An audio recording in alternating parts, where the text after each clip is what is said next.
The third day is over. You have 7 more left to work. Tomorrow, the 4th day, is a very important day for you. You will start practicing Vipassana. That means you will start entering the field of Panya, wisdom, insight. Whatever you practiced for these 3 days was a very important prerequisite for your work tomorrow. The actual work starts tomorrow. These 3 days you were preparing yourself to start the actual work of Vipassana meditation.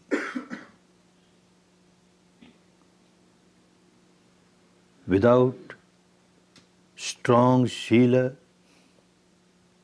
it is not possible to practice Vipassana, not possible to get the results, proper results of Vipassana. Without good Samadhi, it is not possible to practice Vipassana. Therefore, these 3 days, you are observing your 5 precepts, the Sila that you had taken on the first day. This was the foundation. Stronger the foundation, the stronger the building will be on the foundation. So with a strong foundation, you started working with Samadhi, practicing Anapana. Sila is necessary to have right type of Samadhi. Even 25 centuries back in India, and so also to some extent even today, there were teachers, there are teachers who give no importance to Sila. They say, not necessary, you do whatever you like, whatever you feel pleasant to you. Carry on. But still you can meditate and get all the pleasant experiences of meditation. The aim is to get some pleasant experience of meditation. But Vipassana is not for that. Vipassana is to get the mind purified at the deepest level, at the root level, for which not ordinary Samadhi but Samma Samadhi is necessary, the right type of Samadhi. So perfect Sila is necessary for right type of Samadhi, and right type of Samadhi is necessary to develop Panya. And Panya is necessary to reach the final goal of full liberation, full enlightenment. Sila for Samadhi, Samadhi for Panya, Panya for Vimutti, that is liberation. This is just when you start the work, but as you proceed, you find all 3 of them, Sila, Samadhi, Panya, they start helping each other. It's like a tripod with 3 legs. Even if one is weak, it can't stand. All 3 must be strong. Sila will help, Samadhi will help Panya. Samadhi will help, Sila will help Panya. Panya will help, Sila will help Samadhi. All 3 are interlinked and they start helping each other. If one is perfect in Sila, good. It gives its own benefits, good results. But merely having perfection in Sila alone cannot take one to the final goal of full liberation. One is perfect in Sila and has very deep experience of Samadhi, yet this also cannot take to the goal of full liberation. Panya is necessary. This person who became fully enlightened Siddhartha Gautama. His life was full of Sila even from the young age, childhood age. And then he practiced Samadhi, living the householder's life. He went to different teachers. The highest Samadhi of those days, 8 absorption Samadhis. He practiced all that. And yet he found that he is not fully liberated. Because he noticed at the depth of the mind, there are sleeping defilements, which are like sleeping volcanoes. So long as these volcanoes are there, they can erupt any time, will overpower you. And again you will be full of misery. Roots have to be taken out. Roots of impurities at the depth of the mind has to be taken out. And for that, he continued his search and rediscovered this technique of Vipassana. This is Panya. Only by practicing Vipassana, he could develop his Panya and become an enlightened person. Otherwise, it would have been impossible.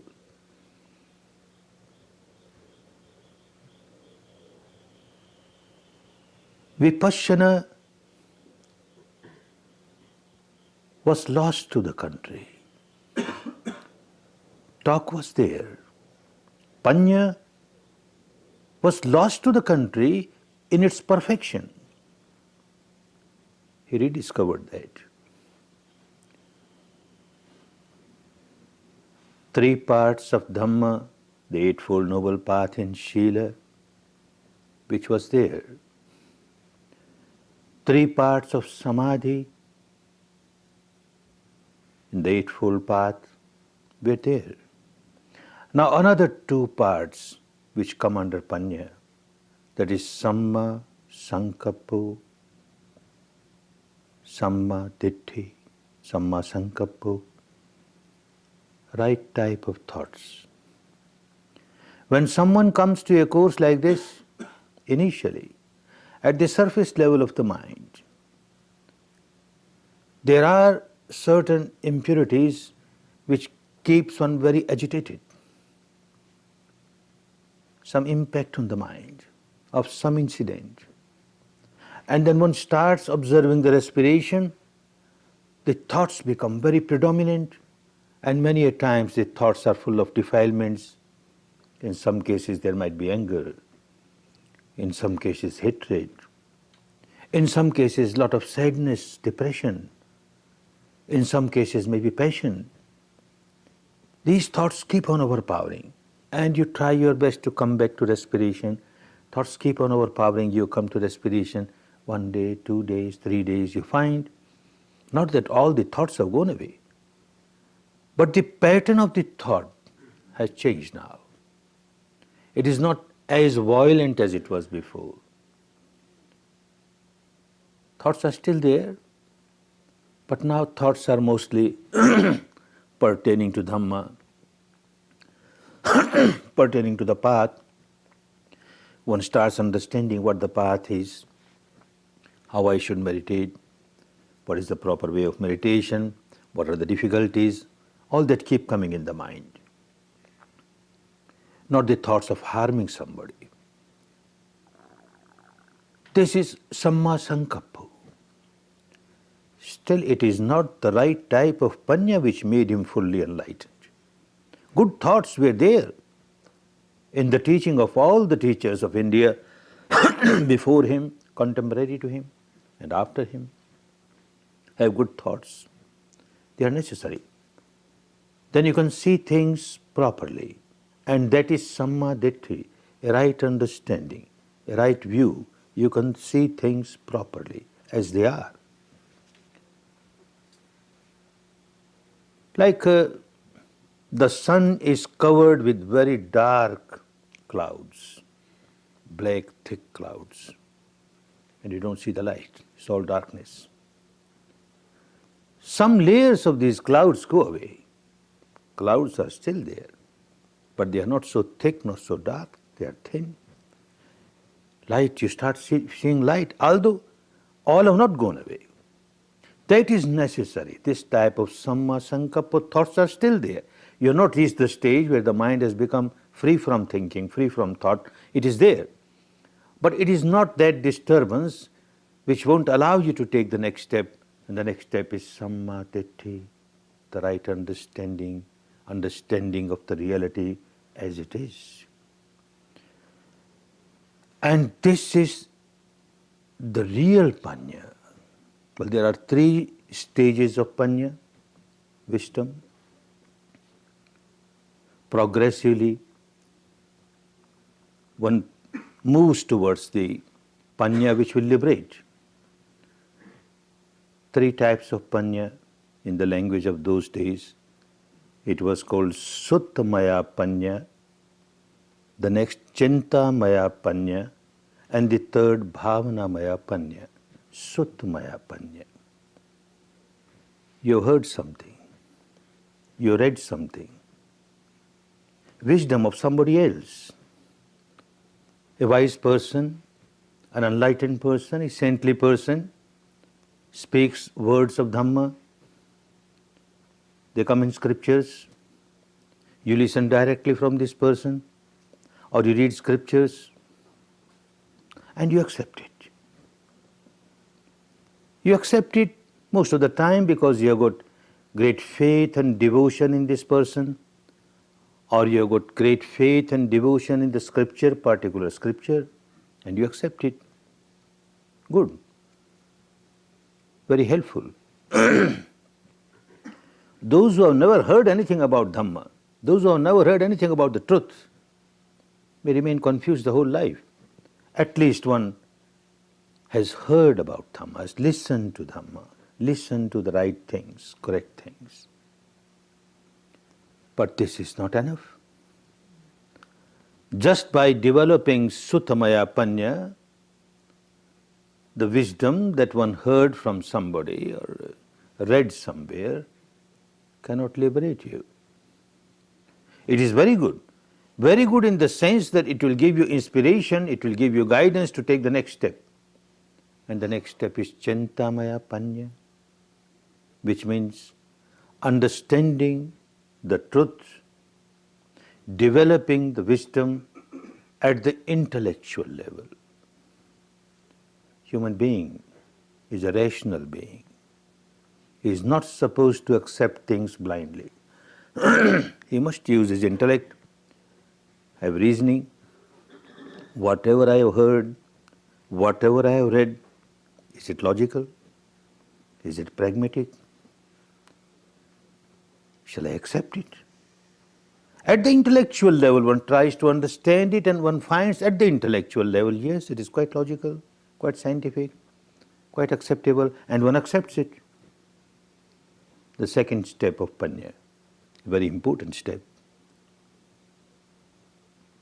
Very helpful in the sense, again, you get inspiration and you get a direction to move towards the third step, which is Bhavanamaya panya. Bhava is to happen, to live. Your own wisdom, now you experience, direct experience, you lived that wisdom, and this alone will liberate you. The first 2 will be helpful to you, but they cannot liberate. The first 2 were there in India at that time. The discovery of Buddha was this third, experience it.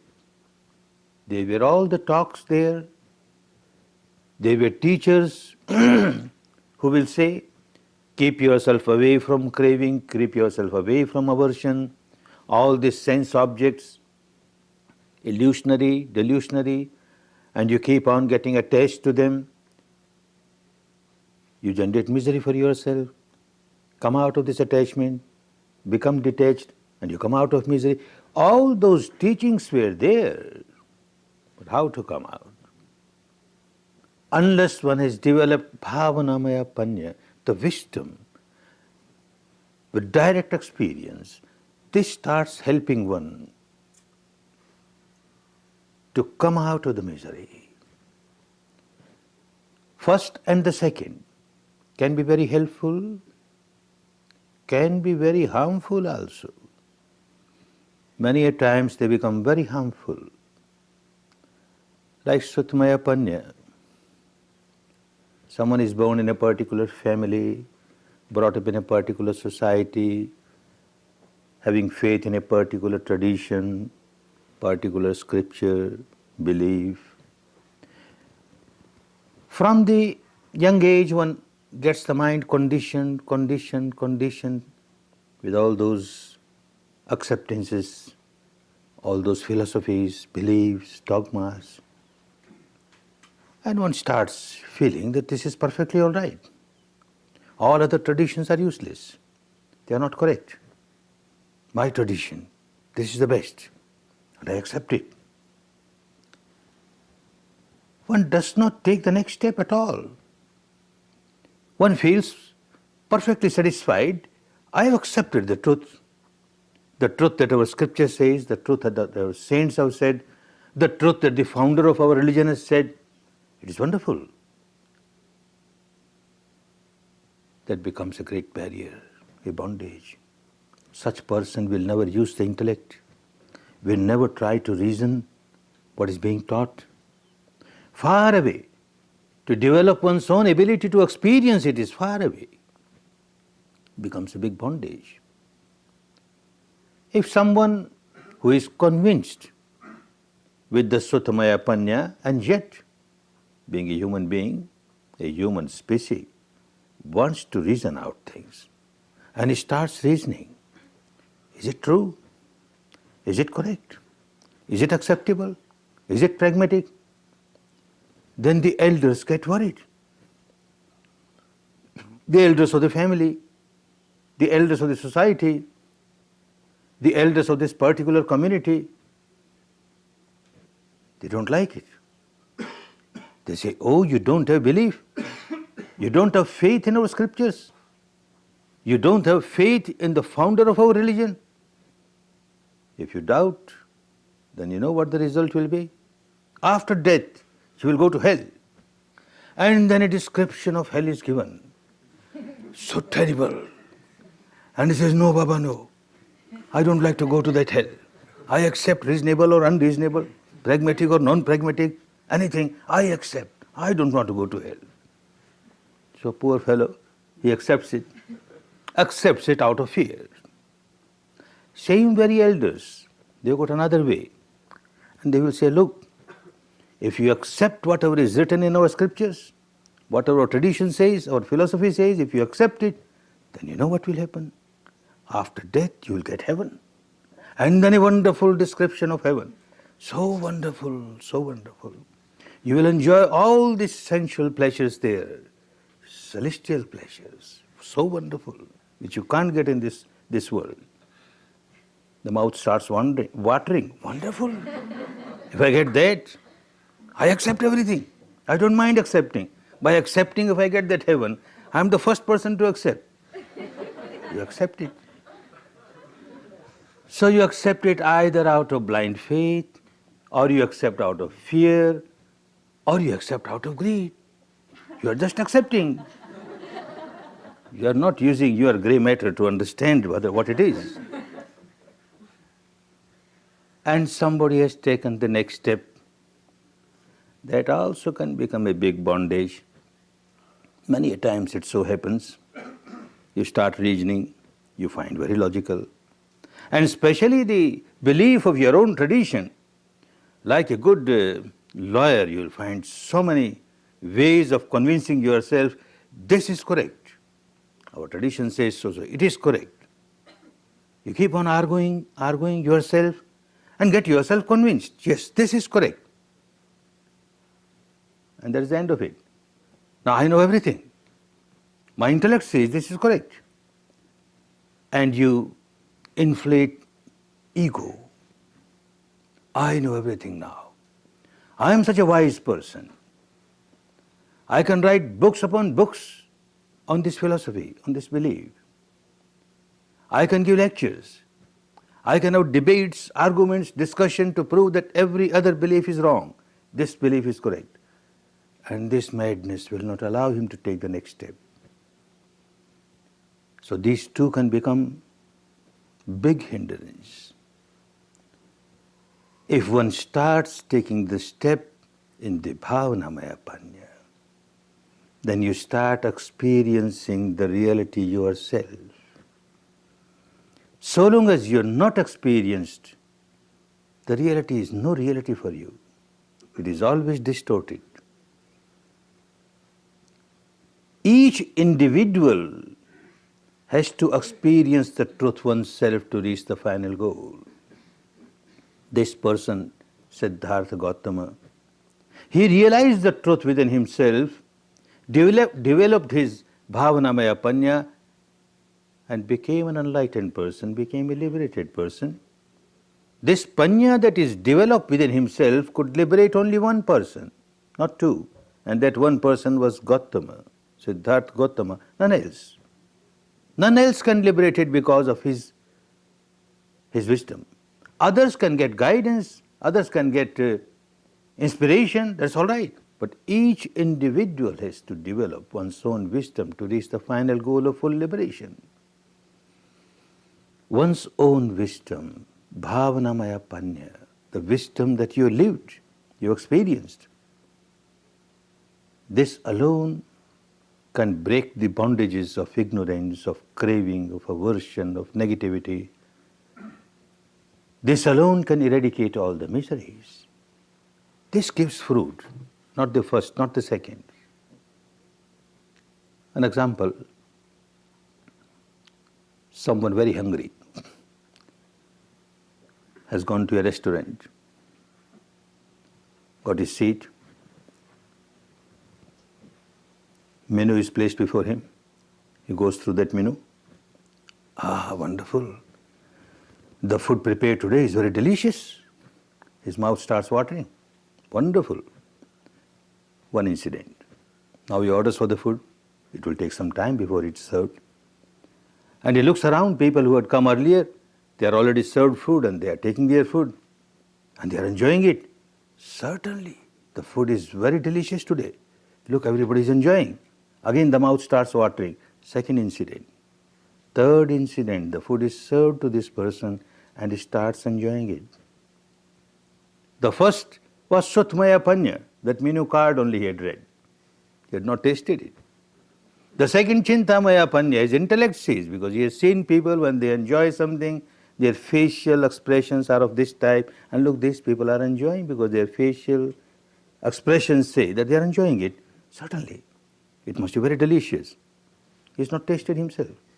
Only the third time when it was given to him, he started eating it, tasting it, then yes, he started really enjoying it. This is Bhavanamaya Panya. The first and the second cannot make you taste the reality. Another example, someone is sick, goes to a doctor, doctor examines, and then writes medicine, a prescription on a paper. Very happy, comes back home, has great faith in the doctor, nothing wrong, one must have faith in one's doctor, physician. But how when this faith becomes blind faith, devotion becomes blind devotion? In his house, on the altar, he places a statue of the doctor, a picture of the doctor, and offers sweet and fruits and flowers and incense, and then makes 108 rounds around it and bows down 3 times. What does that help? Takes out that piece of paper and keeps on reciting. 1 pill in the morning, 1 pill in the afternoon, 1 pill in the evening, 1 pill in the morning, 1 pill in the afternoon. What does one get? Madness. This is what happens when the faith becomes blind faith, the devotion becomes blind devotion. All right, second incident. After all, a human being, a rational being, so he runs to the doctor. Why you gave me this piece of paper? And what is this? How will it help me? The doctor is an intelligent fellow. He says, well, look, this is your disease, and this is the cause of the disease. If you take this medicine, this cause will get eradicated. When the cause gets eradicated, your sickness gets eradicated. Ah, wonderful. Now I understand. My doctor is so wonderful. His medicine is so wonderful. And what he does now? Coming back home, he starts fighting with all the neighbors. Useless, your doctors are all useless. My doctor is wonderful. The medicine suggested by your doctors is useless. The medicine suggested by my doctor is wonderful. Keeps on fighting, doesn't take medicine. Keeps on fighting. Oh, this is what happens. Every wise person, a saintly person, an enlightened person, when he finds people miserable, suffering, then he gives this prescription of Dhamma. You practice Shila, you practice Samadhi, you practice Panya, you will come out of your misery. Nobody tries to practice. They start different sects, beliefs, dogmas, rites, rituals, and get involved in that, and nobody practices. No benefit. And the third Panya, Bhavanamaya Panya, is to apply Dhamma in life by direct experience. It is only this which gives the benefit. Your own direct experience. Now the difficulty comes, how to have direct experience? Direct experience of this mind-matter phenomena. How a constant interaction is going on, and because of that, how the negativity gets originated and then it starts multiplying, starts overpowering you, and how with the understanding of that you can stop the arising of this negativity. Even if it has arisen, you won't allow it to multiply and overpower you. All that has to be experienced. And that is all that is happening at the depth of the mind. You must develop a faculty, an ability, capability to experience it. These 3 days, this is what you were doing. Unless you have that capability, that faculty, you can't practice Vipassana. Not possible. Like if you don't have your eye faculty, you can't see anything. If you don't have your ear sense faculty, you can't hear anything. Similarly, this mind faculty which takes you to the depth of the mind and matter interaction, unless you have this faculty, you can't. An example. 2 friends, young boys, very poor, live the life of beggar. They go around and beg food. One of them is blind, birth blind. One day it so happened that this friend who was blind, birth blind, he had very high fever. So the other friend said, all right, you stay here. I will go around and beg food and then we shall eat together. He went. And it so happened that day, a housewife felt very compassionate and she offered a very sweet dish. In our country we call it kheer, a pudding prepared from milk and rice and dry fruits and sweet, etc. This was offered. He was very happy. He enjoyed it, but this is liquid and he has no container to take for his friend. So he could not bring to the friend. Came back and very honestly told him, today in the begging I got this kheer, so delicious. But sorry, I could not bring for you. I had no container. All right, you didn't bring. But tell me, what is this kheer? You don't know what is kheer? I don't know what is kheer. Oh, it is white. Because made of milk, so white. White. Hey, what is white? You don't know what is white? I don't know what is white. It's not black. But what is black? You don't know white, you don't know black. What sort of person you are? I don't know what's white, what's black. Birth blind. How can I know what's white, what's black? He was looking here and there and he saw one white duck, caught hold of it and brought, look, white like this duck. White like this duck? There is no eyes, how can he see what is white and what is this duck? He uses his fingertips, passes his hand over this duck. Ah, now I understand what is white. White is very soft, very soft. Hey, what's soft? What softness has got to do with white? You said it is like this duck, and I touched it, it is so soft, and now you say white is not soft. How can I understand what is white? Oh, you mad fellow. I told you white is like this duck, and you can't understand it. All right, let me examine again. And he examines again. From the beak he starts up to the end of the plume, the whole body. Ah, now I understand. It is crooked. Why it is crooked? So for all those people who talk of high philosophies, but have never experienced anything because they don't have the faculty to experience it, for them the truth is always crooked. The whole life the truth will remain crooked. They can't understand. This faculty to experience the truth is very important, and this is what you started doing. If you are just working with your Shila and don't take the next step of Samadhi, you would not have got this faculty. You started with Samadhi, and if you had worked with the Samadhi with some object of imagination, verbalization, visualization, again you would not have got this faculty because you worked with the reality pertaining to your own mind-matter phenomena. And you started working on this area with the breath, which is truth, and you are experiencing it. Then the touch of the breath, you are experiencing it. And now the third day you started feeling sensations, the biochemical reactions here. This is how you are going to the deeper levels of your own mind. The deepest level of the mind, what is called the unconscious mind, is actually not unconscious. This is all the time conscious, day and night, but conscious of the sensations on the body that you started experiencing here. Such sensations are there throughout the body. Throughout the body something or the other is happening, some change is taking place, a change with the manifestation of this sensation or a change with the manifestation of that sensation, but some change is going on. And that can be experienced only by whatever you did for these 3 days. A beginning is made. Tomorrow you will explore the entire field and you will find everywhere some sensation or the other. This is how you are moving from the surface level of your mind to the depth of the mind, where deep-rooted complexes from the past are all accumulated there, where lies the behavior pattern of your mind, the deepest level of your mind. And the behavior pattern of this mind is to react. Whenever it feels any pleasant sensation on the body, it reacts with craving, with clinging. Whenever it experiences any unpleasant sensation on the body, it reacts with aversion, with hatred. You are moving towards that. At the intellectual level, it is very easy.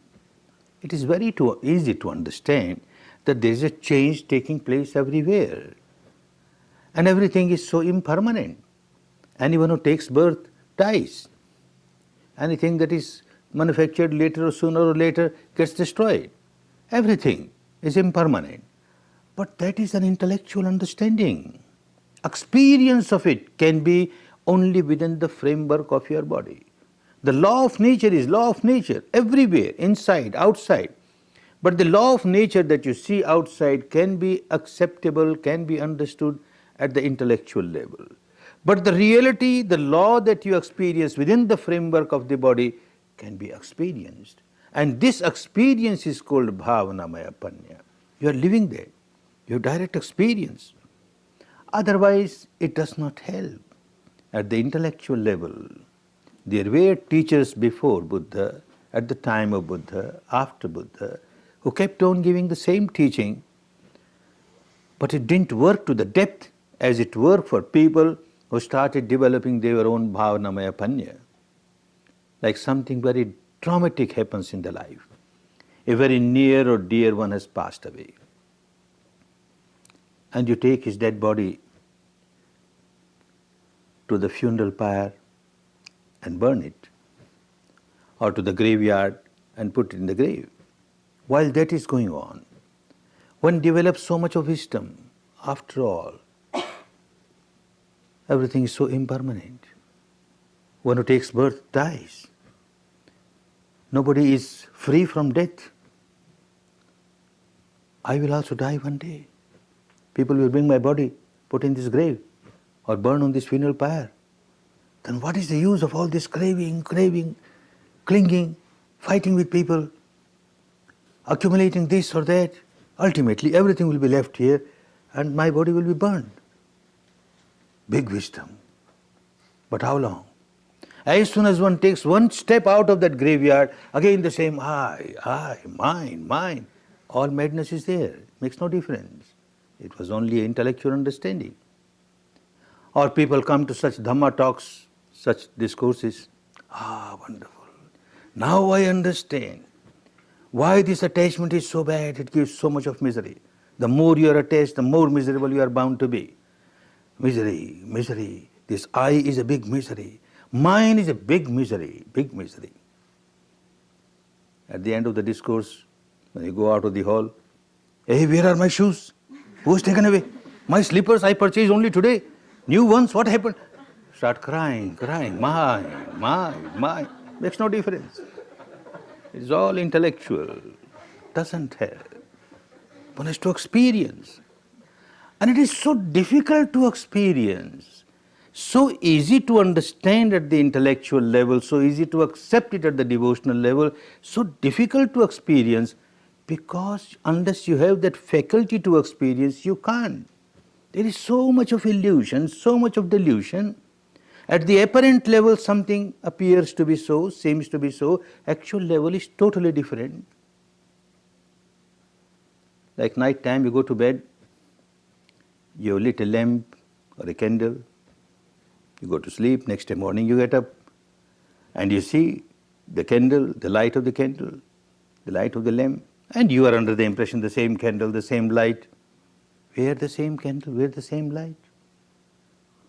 Every moment a flame arises and passes away, another takes its place and passes away, another takes its place and passes away. There is no interval.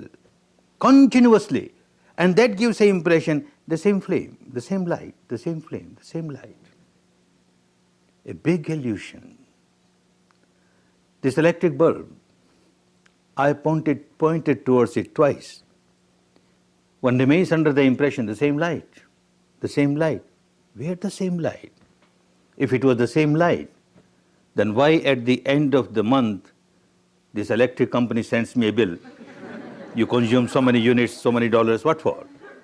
My light I purchased in the market, my switch, and you on it, I get my light. Who are you? What for you want money? He is quite correct. He is generating their electricity. It comes through the wires, gets consumed, new takes its place with such great rapidity. The old one passes away, the new takes its place, the old one passes away with such great rapidity, it gives the impression the same, the same. Another example, you cross the river. Morning you crossed the river, went to the other bank of the river, whole day you worked there, and then again you took the boat and came on this side of the river. You are under the impression, I have crossed the same river. Where the same river? Even if you take a dip in this river, you take a dip and the head above the water, second dip, head above the water, third dip, head above the water, you are under impression that I am taking dip in the same river. Where same river? Constant flow is there. The dip that you had in the river is gone. Not a single drop remains, all have gone. Second dip in a second river altogether. Third dip in a third river altogether. The morning you crossed this river by your boat, by evening it was a totally new river. And yet the impression remains the same river, the same light. How to come out of this? Certain things which are within the capacity of your sense organs, you have got eyes and you can see things, there is a limitation for that. The flame of the lamp arising, passing, passing. If you see very carefully, you can notice, yes, arising, passing. But the light of electricity, it arises and passes with such a great rapidity beyond your eyes' capacity. The flow of the river, yes, it is flowing. The second dip is a new river. Third dip is a new river. If you give attention, you can understand. But how to understand? This fellow who took the first dip is gone. Second dip is taken by altogether a new person. Third dip is taken by altogether a new person. How to understand that? You don't have that faculty to experience it. If one has not practiced Vipassana, then this Goenka, who started talking about half an hour ago, will remain under the impression, the same Goenka. I am the same Goenka. The same Goenka was yesterday. The same Goenka was 1 year ago, or 10 years ago, 50 years ago, 60 years ago, 67 years ago, same Goenka. We are same Goenka. Every moment this Goenka is dying, another Goenka is taking birth. Every moment this Goenka is dying, another Goenka taking birth. The entire physical structure made of these subatomic particles arising, passing with such great rapidity, such great rapidity. This speed creates illusion, delusion, confusion. One cannot understand the reality. Even if one accepts the reality at the intellectual level, because the scientists have said so, the entire material world, there is no solidity, it's only wavelets, wavelets, wavelets. The modern scientist says so. Well, an enlightened person like a Buddha has said so. There is no solidity anywhere, just wavelets, entire universe, mind and matter, nothing but wavelets, vibration, vibration. Because you have got faith in them and you accept, that doesn't help. You have to experience yourself. And this is what was done by him to reach the final goal of full liberation. And that is what everyone has to do to understand the real change taking place. Every moment changing, changing, changing. With great rapidity, changing. A child is born. You see the child, beautiful, tender. You see the child after 10 years, a big change has come. And you see with the interval of 20 years, big change, 30, 40, 60, 80 years, unbelievable. The same child? How he became like this? And how he became like this?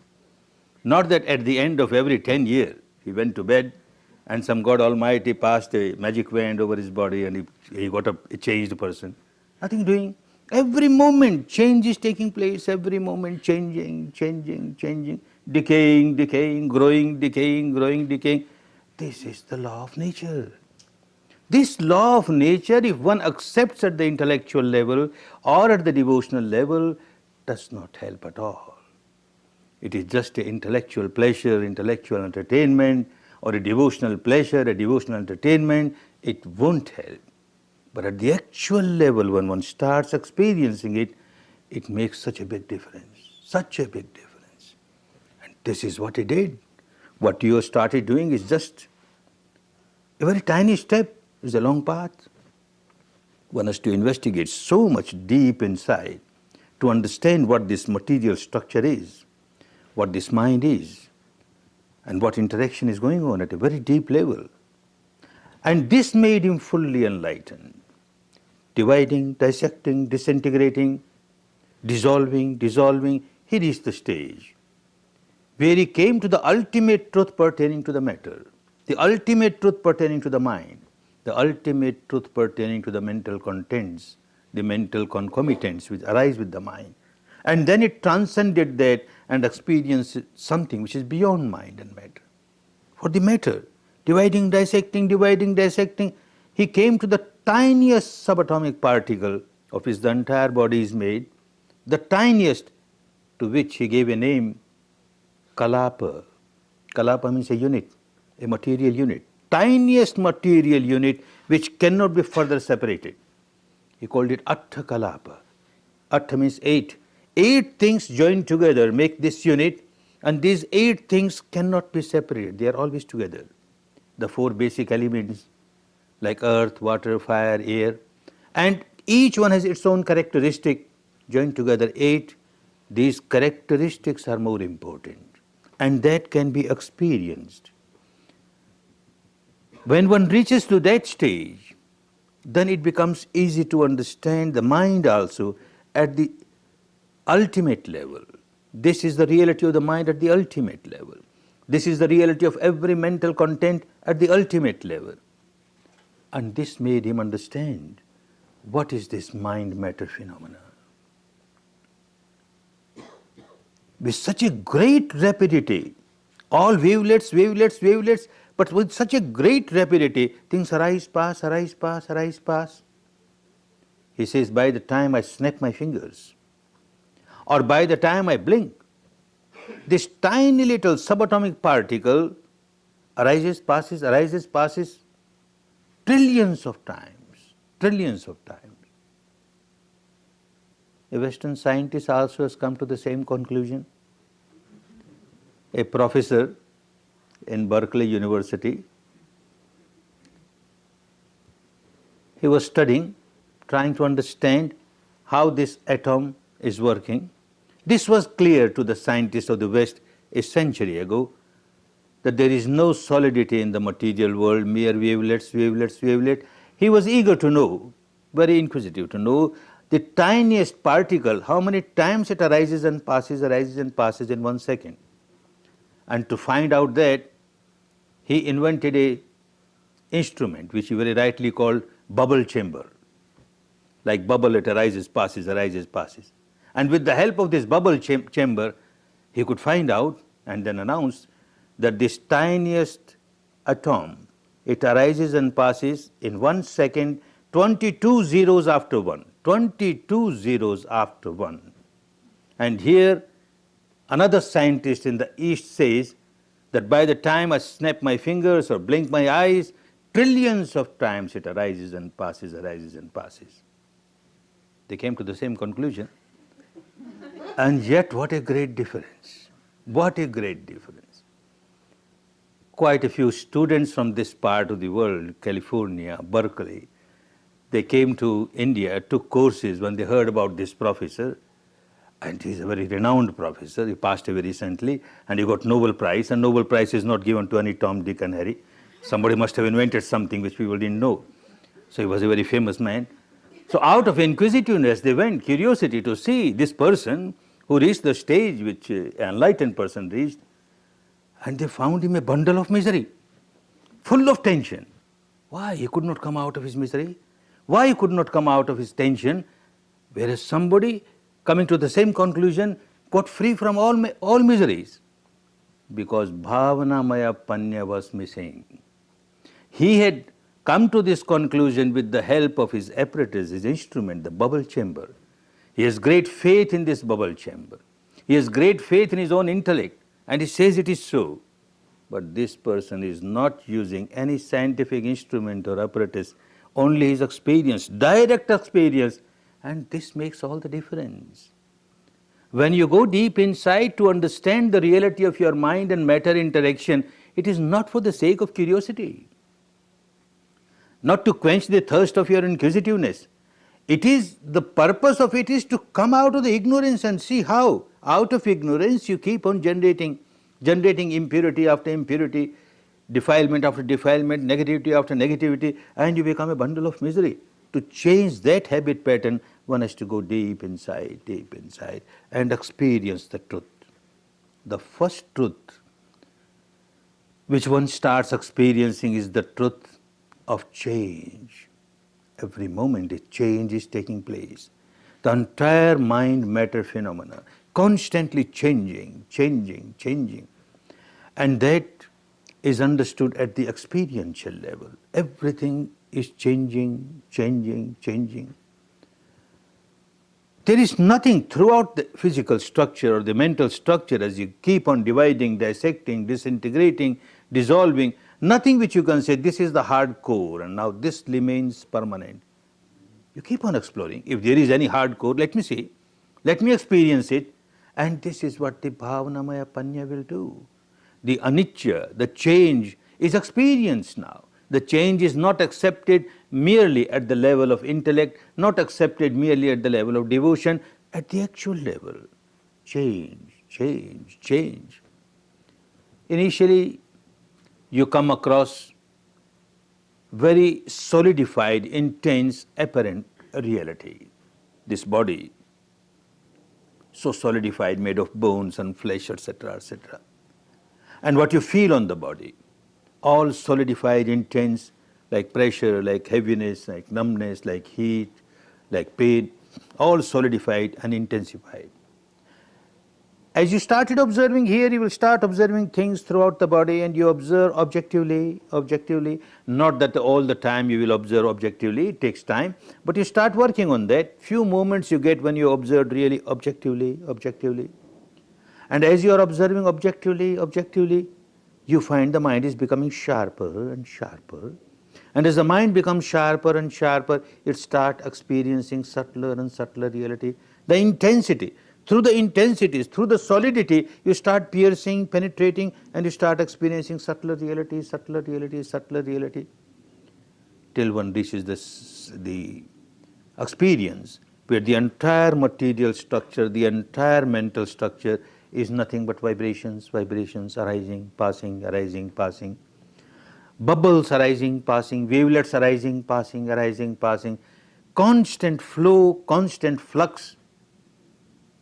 Then you are experiencing the truth of impermanence. It is not merely an intellectual game. It is not merely an emotional or devotional game.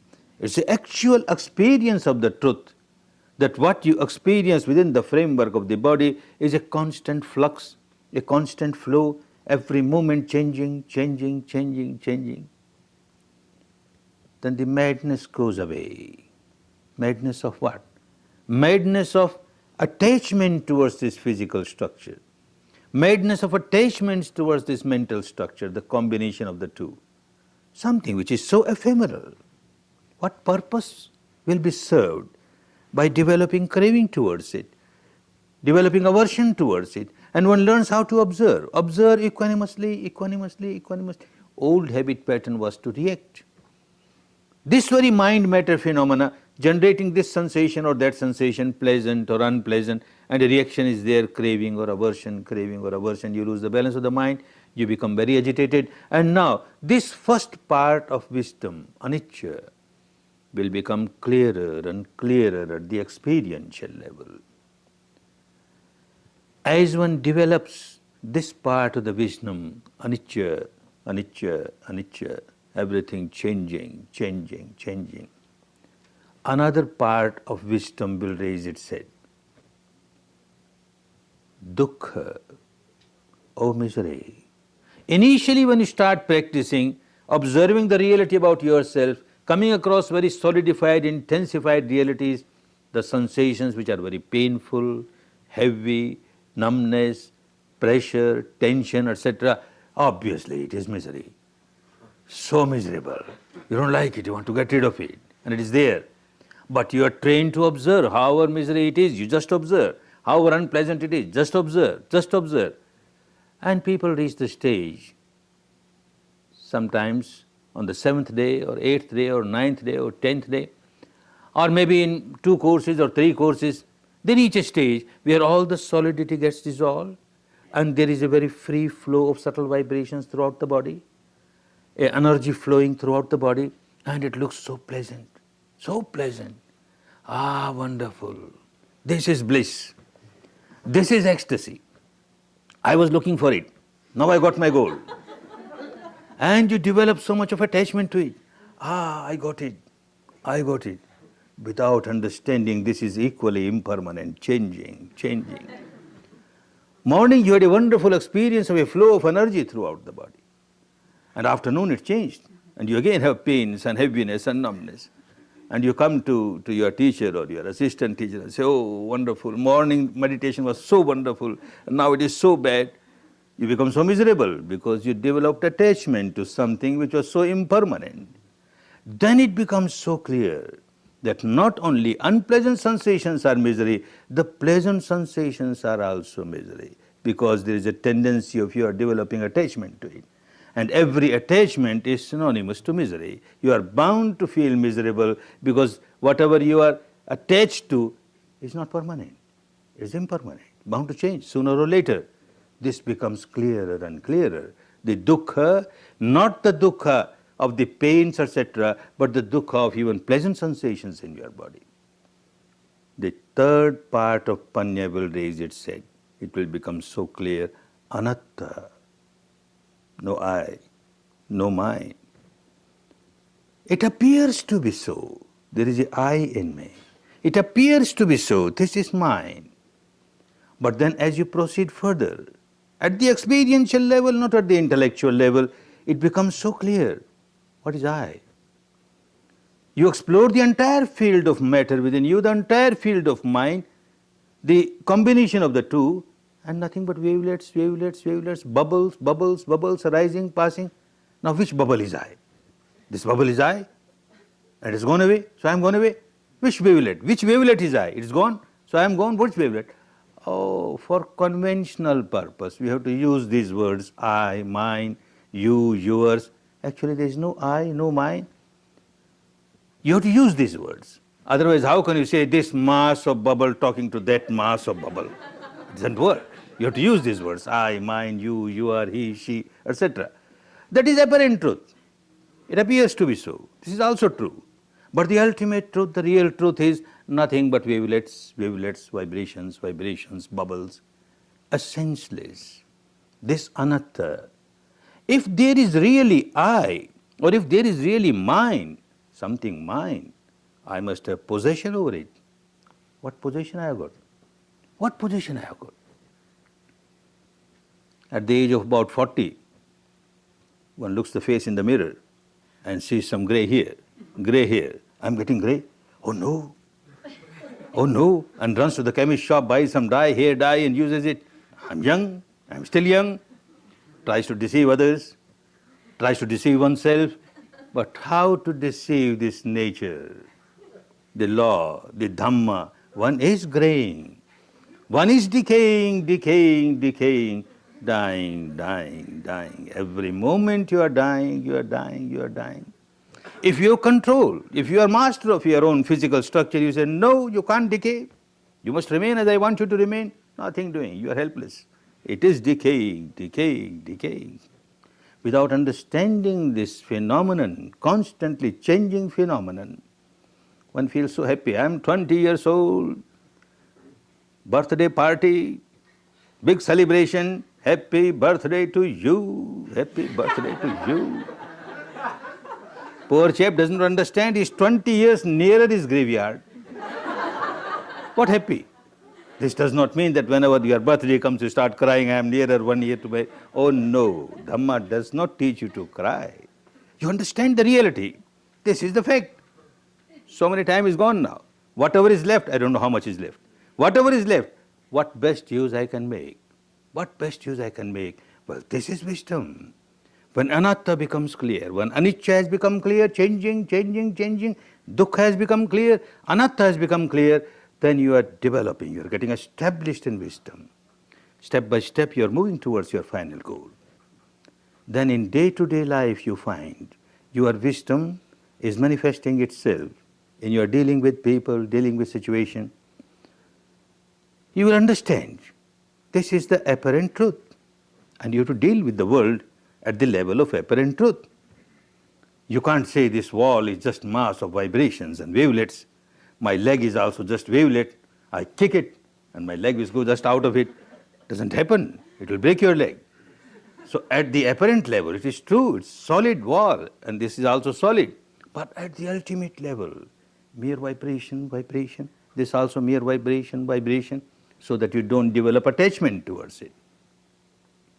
And when that starts happening, you learn how to observe things not just in a solidified reality, apparent reality. Apparent reality is so, solidified reality. You will feel like dividing it, dissecting it, disintegrating it, and see the ultimate truth. When one does not have proper wisdom, and a man looks at the solidified body of a woman, so beautiful, so beautiful. Or a woman looks at the solidified body of a man, oh, so beautiful, so beautiful.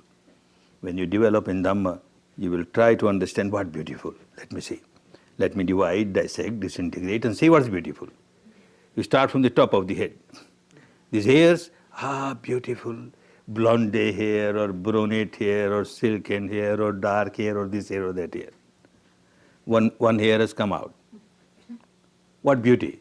You feel like throwing it away. Poor girl, as she was preparing breakfast, a part of this grass fell in the breakfast.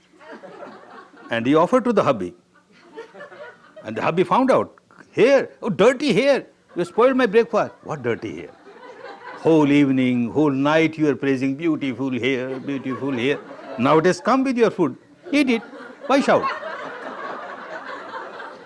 It was beautiful only when it was integrated.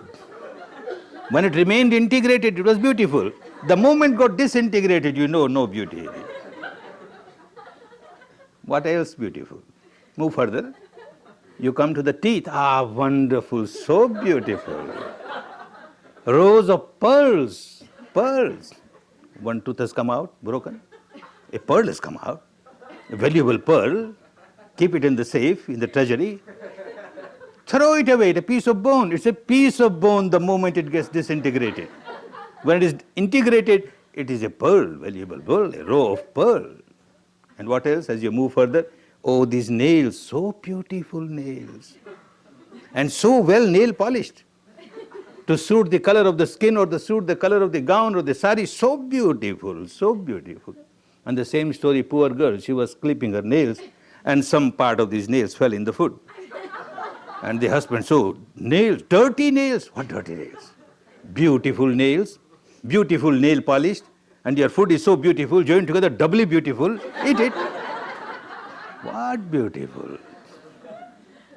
What is beautiful? A student comes to me and says, in the West, you know what we say is beautiful. Tell me what is beautiful. Please don't talk about these things. In the West, we say beauty is 1/16th of an inch deep. This skin looks so glossy, so smooth. This is beauty. Is it? Take a razor, peel little bit of it, and see what beautiful. You feel like throwing it away, you can't keep it. What beautiful? Is there anything beautiful inside? If there was anything beautiful, it should come out through this hole or that hole. From which hole, what beauty comes out? What beauty comes out? The nature is really very kind to us. Otherwise, if whatever is inside, it was outside, and whatever is outside, it was inside, what would have been our condition? Fighting with the crows, the eagles, the vultures, the dogs, life would have been horrible. What is beautiful? This does not mean that Dhamma will teach you that you start hating people. Oh, you not beautiful, you are ugly, you are mass of bubble. I am also mass of bubble. Dhamma will not teach hatred. As you go deeper and deeper and understanding, develop your panya, mind becomes purer and purer, and pure mind is full of love, infinite love, full of compassion, infinite compassion, full of joy, sympathetic joy, infinite sympathetic joy, and infinite equanimity, balance. You can't hate anybody. Mere love, goodwill, compassion, love, goodwill. The path takes us to that stage where we come out of our misery, we come out of our defilements and live a real liberated life, an enlightened life, a good life, good for us and good for others, for which each individual has to work. Good that you have come here to work, you made a proper preparation these 3 days, and tomorrow you will be entering the field of Panya, starting Vipassana. But understand, when you start Vipassana, don't expect that as soon as you start observing the reality, you will see trillions of subatomic particles arising and passing. Oh no, no, no. Initially you will have all these pains and pressures and heaviness, and slowly they will get disintegrated. You will feel a flow of energy, but don't expect anything. Let it happen as it happens, from moment to moment, from moment to moment. Just accept the reality from moment to moment, from moment to moment, and leave it to nature, leave it to Dhamma. You just accept whatever crops up at this moment within the framework of your body, free from all imaginations, free from all verbalization, free from all visualizations, the reality as it is pertaining to your mind matter phenomena. And certainly this technique will help you and take you to the final goal. Make best use of the time, the wonderful time. You're given 10 days of your life. You must get best result of these 10 days, and you will get best results. Work diligently, work ardently, work patiently and persistently, and come out of all your bondages, all your miseries, to enjoy real peace, real harmony, real happiness, real happiness. Bhavatu sarva mangala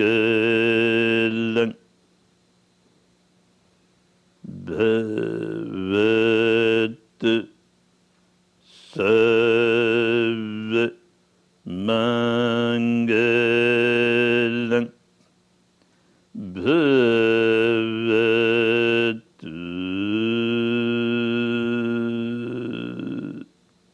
Sarva Mangalam.